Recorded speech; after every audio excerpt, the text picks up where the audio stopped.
হুজুর আজহারি হুজুর নাকি ঢাকা 5 আসনের জামাতের প্রার্থী হয়েছে, এ ব্যাপারে বিস্তারিত জানতে চায়। পৃথিবী যদি পৃথিবীতে যদি গুজবের কারখানা থাকে, সেই গুজবের কারখানার রাজধানী হইল বাংলাদেশে। কোন দেশে?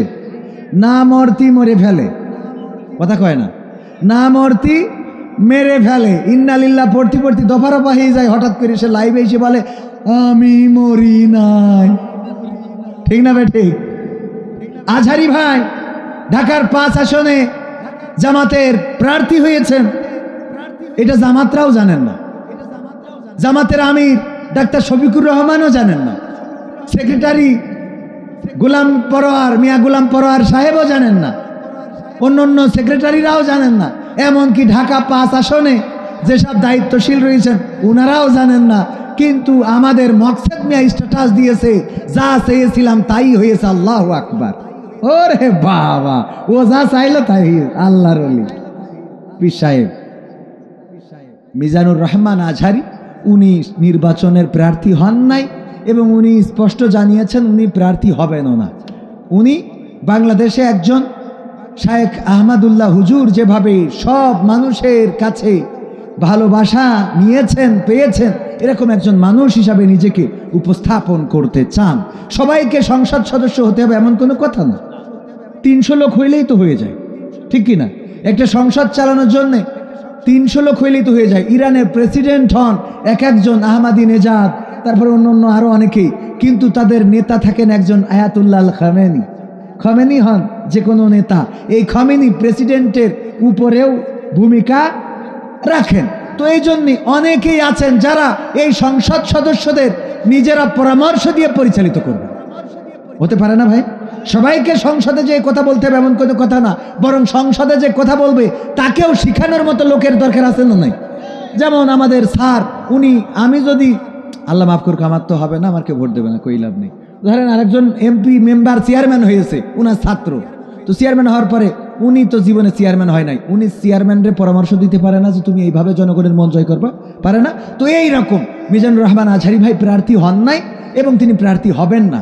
তিনি জানিয়েছেন যে তিনি প্রার্থী হওয়ার আশা কোনো রকম আশঙ্কা নাই। এবং জামাত ইসলাম, তিনি জানানোর আগেই জামাত ইসলাম জানিয়েছেন এই জাতীয় কোনো কথা তো জামাত ইসলাম বলেই নাই, এবং জামাত ইসলাম থেকে তাকে প্রার্থী করা হবে বা করতে হবে বা প্রার্থী মনোনয়ন দেওয়া হবে এরকম কোনো ডিসিশন এখন পর্যন্ত নাই।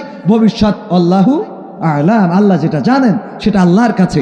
তো এই জন্যে এই জাতীয় গুজব ছড়াবেন না, আর মানুষকে এই জাতীয় গুজব ছড়াই সুবহান আল্লাহ, আলহামদুলিল্লাহ, আল্লাহু আকবার এগুলো পড়ায় কোনো ফায়দা নাই, বরং আপনি মিথ্যা প্রচার করেছেন। বিশ্বনবী বলেছেন মিথ্যা সকল পাপের মা, আর মিথ্যা বলার জন্য এতটুকু যথেষ্ট যে সে যা শুনলো তাই প্রচার করবে। করা যাবে এগুলো যাচাই বাছাই করবেন, তারপরে ফেসবুকে শেয়ার করবেন। আল্লাহ সবাইকে সহি বুঝদান করুন, আমিন। এমপিরা সব কোথায় গেল, মন্ত্রীরা সব কোথায় গেল, কোথায় কাদের কাকা, তাদের ছাড়া দেশটা এখন লাগে ফাঁকা। পালাবো না, প্রয়োজন হলে ফখরুলের বাসায় গিয়ে উঠ। পালাবে না যাই না তবু দেখা, পালাবে না যাই না তবু দেখা। তাদের ছাড়া দেশটা এখন লাগে ফাঁকা ফাঁকা, ওদের ছাড়া দেশটা এখন লাগে ফাঁকা ফাঁকা। আইন মন্ত্রী আটকে গেল আইনেরই ফাঁকে, দাড়ি ছাড়া দরবেশের ভণ্ড ভণ্ড লাগে। আইন মন্ত্রী আটকে গেল আইনেরই ফাঁকে, দাড়ি ছাড়া দরবেশের ভণ্ড ভণ্ড লাগে। শুনছি কত নেতা নেত্রী খাইতেছে ভাই ডান্ডা, বিচারপতি কালামানিকের ফাটিয়েছে আন্ডা। পলকেরও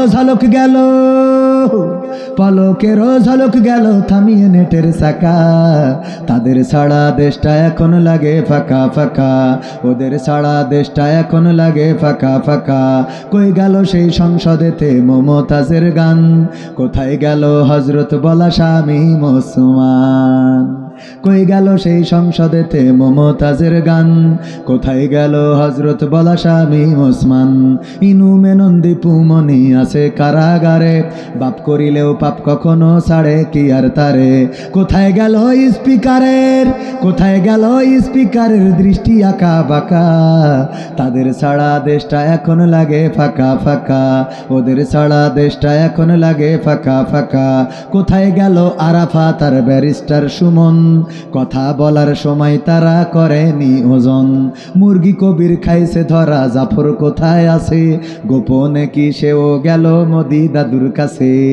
কোথায় গেল এ সালমের, কোথায় গেল এ সালমের কাড়ি কাড়ি টাকা, তাদের ছাড়া দেশটা এখন লাগে ফাঁকা।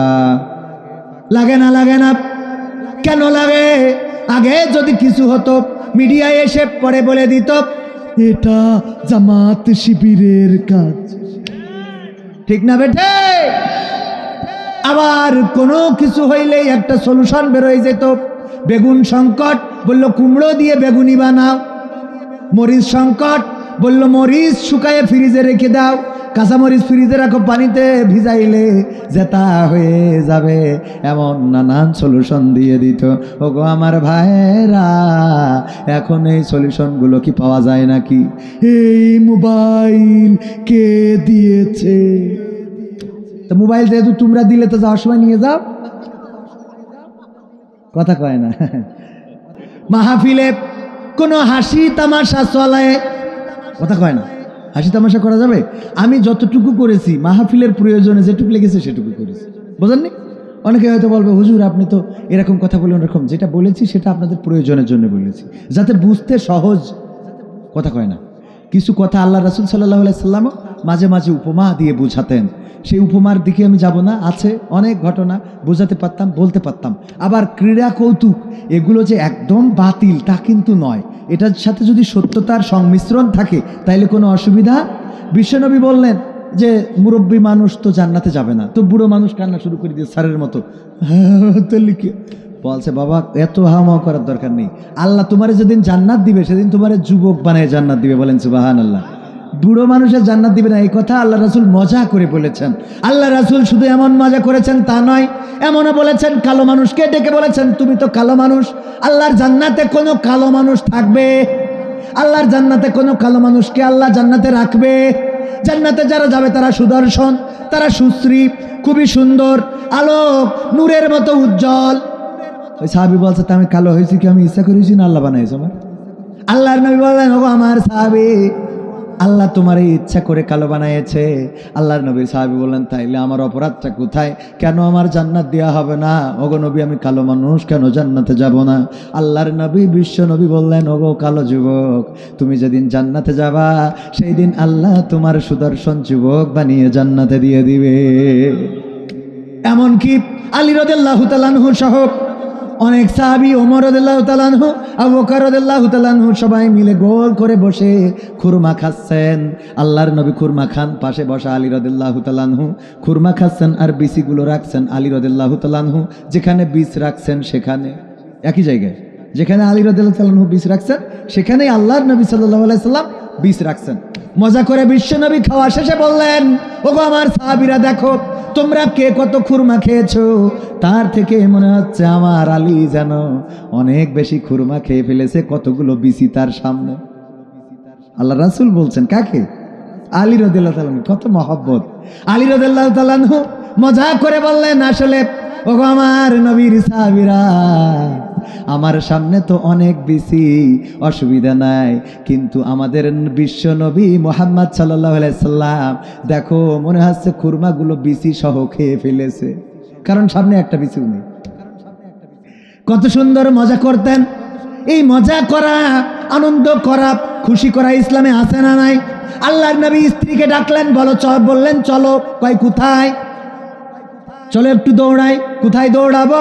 ওই টিলাটা দেখা যায়, ওই পর্যন্ত দৌড় দেবো, দেখা যায় কিডা ফার্স্ট হয় কিডা সেকেন্ড হয়। এখনকার সময়ের মতো যদি র্যাকেট থাকতো, আল্লাহর রাসূল রাত্রে স্ত্রীকে চাঁদনি রাতে ডেকে নিয়ে বলতেন চলো আমরা মারবো, দেখা যাক কার কাছ থেকে ফুল পড়ে। কথা কয় না। আল্লাহ রাসূল দৌড়ালেন, বিশ্ব নবীকে সাথে নিয়ে দৌড়ালেন। দৌড়ায়ে আল্লাহর নবীর স্ত্রী আম্মা আয়েশা রাদিয়াল্লাহু তাআলা আনহা ফার্স্ট হয়ে গেলেন, বললেন আমি জিতে গিয়েছি ওগো নবী। আল্লাহর নবী বললেন অসুবিধা নাই।